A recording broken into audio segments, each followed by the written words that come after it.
Mayor Arya രാജേന്ദ്രനോട് KSRTC driver അശ്ലീലമായി പെരുമാറിയ സംഭവത്തിൽ ബസ്സിലെ CCTV ക്യാമറയിലെ ദൃശ്യങ്ങളടങ്ങിയ memory card കാണുവാനില്ല.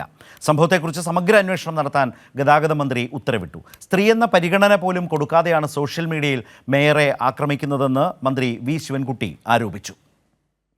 മേയറോടും കുടുംബത്തോടും അപമര്യാദയായും അശ്ലീലമായും പെരുമാറിയ യദു ഓടിച്ച കെ.എസ്.ആർ.ടി.സി ബസ് പോലീസ് പരിശോധിച്ചപ്പോഴായിരുന്നു മെമ്മറി കാർഡ് കാണാതായ വിഷയം ശ്രദ്ധയിൽപ്പെട്ടത്.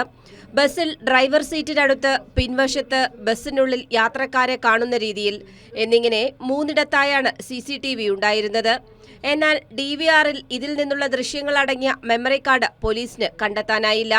മെമ്മറി കാർഡ് കാണാതായതിനെക്കുറിച്ച് വിശദമായി അന്വേഷിക്കുമെന്ന് കന്റോൺമെന്റ് CI ജയകൃഷ്ണൻ കൈരളി ന്യൂസിനോട് വ്യക്തമാക്കി.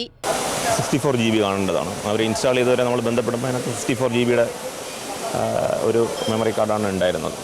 വേറൊരു ബസ് നോക്കുമ്പോൾ ഉണ്ട് അതിനകത്ത്. അപ്പം അത് പരിശോധിക്കേണ്ടതാണ്.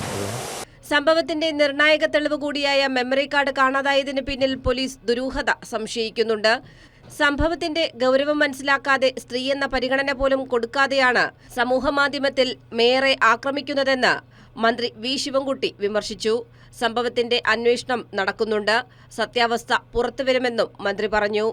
തിരുവനന്തപുരം കോർപ്പറേഷൻ മേയർക്കെതിരെ UDFും BJPയും ഒരു കൂട്ടം മുഖ്യ മാധ്യമ അംഗങ്ങളും ചേർന്നുകൊണ്ട് വളരെ ശക്തമായ ആക്രമണം എല്ലാ അതിരുകളും ലംഘിച്ചുകൊണ്ട് നടത്തിക്കൊണ്ടിരിക്കുകയാണ്. ആ മാധ്യമങ്ങളും BJPയും അതേപോലെ തന്നെ UDFും ചേർന്നുള്ള ഗൂഢാലോചന ശക്തിപ്പെട്ടു വരികയാണ്.